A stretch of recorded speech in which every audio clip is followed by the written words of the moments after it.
advisory in effect until 6 a.m. Central Standard Time Tuesday. Gale warning remains in effect from 3 p.m. Tuesday to 6 a.m. Central Standard Time Wednesday. What?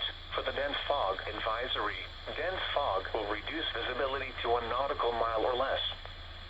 For the gale warning, north winds 20 to 30 knots with gusts up to 40 knots and seas 4 to 6 feet expected. Where? Portions of Gulf of Mexico. When? For the dense fog advisory, until 6 a.m. Central Standard Time Tuesday.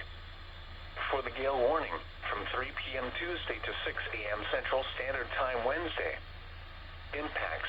Strong winds will cause hazardous seas which could capsize or damage vessels and reduce visibility. Low visibility will make navigation difficult. Mariners should alter plans to avoid these hazardous conditions.